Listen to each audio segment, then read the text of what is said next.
Ang isang matatag na puno ay hindi nagsisimula sa lakas.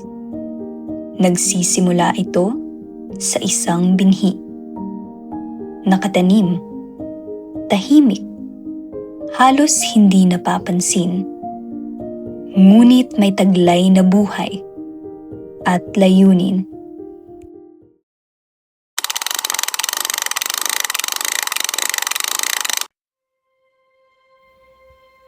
Sa LJM, nagsimula ang lahat sa isang binhi ng pananampalataya. Isang yes kay Kristo na naging simula ng kwento ng kanyang pag-ibig at katapatan. Tulad ng mga binhi bago umusbong, may mga taon ng pagtatanim, may mga taon ng paghihintay, may mga panahong tila walang nangyayari, pero sa ilalim ng lupa, ang Diyos ay kumikilos, pinapalalim ang ugat, inihahanda sa paglago.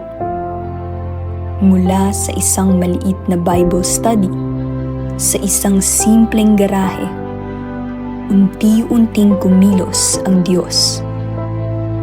At ang gawaing ito ay nagsimulang lumawak, na itayo ang mga outreaches. Taong 2000, na itayo ang Bicol Outreach. 2001 naman ang Caloocan.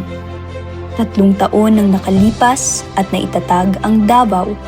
2011 naman naitatag ang Pampanga. At taong 2018 ang San Mateo. Bawat outreach, patunay na ang Diyos ay hindi lang kumikilos sa isang lugar, kundi umaabot sa iba't ibang dako. At hanggang ngayon, patuloy siyang nagpapadala ng kaluluwa. Kasabay ng paglawak ay yung mas lalong paglalim sa bawat tahanang binuksan, sa bawat maliit na grupo na nagtipon. Nabuo ang mga Bible studies. Dito hinuhubog ang pananampalataya. Dito binabago ang mga buhay.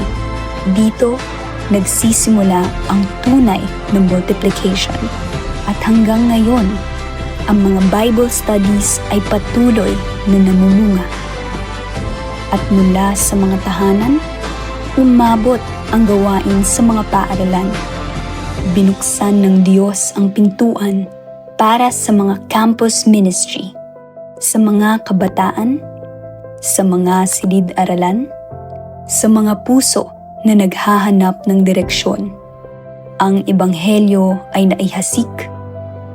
Mga estudyante ang tinawag. Mga kabataan ang tumayo. Mga susunod na lider ang hinuhubog.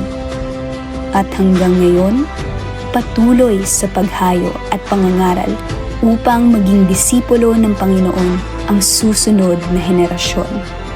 At sa bawat taon, may tinig ang Diyos. Hindi lang tema, kundi direksyon. Hindi lang panawagan, kundi katuparan. Mga tema na nilakaran at naging buhay ng bawat isa.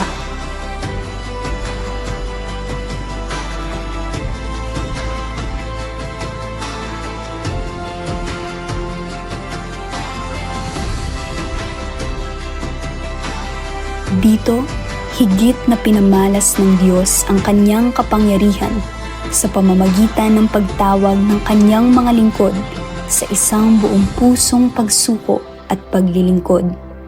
8 pastor ang itinalaga, mga lingkod na hinubog, tinawag at isinugo. At hanggang ngayon, patuloy siyang nagtataas ng mga lider.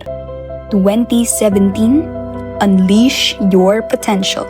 Ang bawat isa ay ginising sa kanilang layunin. Ang bawat kakayahan ay pinaggamit para mapalakas ang iglesia.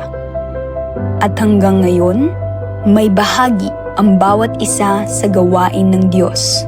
2018, Extend Your Territory. Umawak muli ang hangganan. At hanggang ngayon, patuloy ang expansion. 2019, Build Up. Sinimulang itinayo ng Diyos ang kanyang simbahan, hindi lang sa pundasyon, kundi pati sa ugnayan. Dito nagsimula ang pakikipag-partner sa ibang simbahan, Woke Love at Cornerstone Community Churches.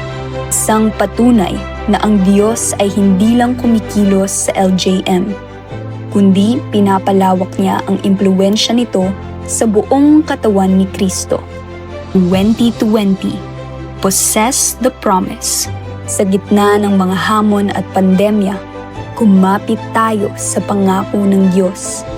Nagbukas siya ng bagong pintuan. Nagsimula ang partnership sa Reach Rehab Ministry, isang misyon para sa paghilom at pagbabago ng buhay. At hanggang ngayon, ito ay patuloy na namumunga. 2021, Stand Firm in the Faith. Pinatatag tayo ng Panginoon bagamat pandemya, nanindigan tayo at kumapit sa pananampalataya. At hanggang ngayon, matatag tayo dahil kay Kristo. 2022, Arise and Shine. Mula sa surviving, tayo ay itinayo at pinagliwanag ng presensya ng Diyos. At hanggang ngayon, liwanag niya ang dala natin. 2023, Year of Abundance. Ibinuhos niya ang kanyang di masukat na biyaya, hindi lang sa loob ng LJM, kundi sa labas. Sa pamamagitan ng iba't ibang evangelistic program, pinasagana niya tayo sa mabubuting gawa. 2024, More Than Conquerors. Napakadaming laban at banta ang hinarap sa pananampalataya. Ngunit tapat ang Diyos. Tayo ay patuloy niyang pinagtagumpay dahil kay Kristo. At hanggang ngayon, panalo na tayo sa Kanya. 2025, Wise Manager of True Riches. Bunga ng katapatan, 2 misyonaryo ang inordena at isinugo sa mas malawak na anihan. At hanggang ngayon, patuloy siyang nagpapadala. 2026, Flourish in every ground, in every season. At ngayon, ito ang panahon ng pagyabong. Sa bawat outreach, sa bawat Bible study, sa bawat campus ministry, sa bawat partnership, sa bawat lingkod na isinugo, ang Diyos ay patuloy na nagpapalago. Sa loob ng 35 taon, hindi lang simbahan ang lumago, kundi mga buhay na binago, mga pusong binuo, mga pamilyang naibalik, mga kabataang tinawag, mga lider na hinubog, mga tahanan at paaralan na naging daluyan ng pag-asa. Sa bawat barangay ay matayuan ng Bible studies. At sa lahat ng ito, natagpuan ng marami ang isang pamilya. Ito ang panahon ng katuparan. Flourish in every ground, in every season. Ang matuwid ay yayabong na parang puno ng palma, lalago na parang cedar sa Lebanon.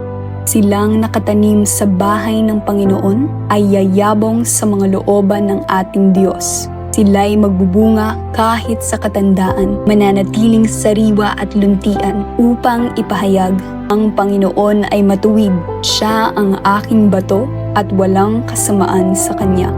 Ang binhing itinanim noong 1991 ay isa ng punong matatag, malalim ang ugat, malawak ang sanga, patuloy ang pamumunga. Hindi dahil sa atin, kundi dahil kay Kristo. Dahil ang Diyos ay tapat noon, tapat ngayon, at tapat magpakailanman. At ang LJM ay patuloy na mag-flourish sa bawat lupa, sa bawat panahon para sa kanyang kaluwalhatian.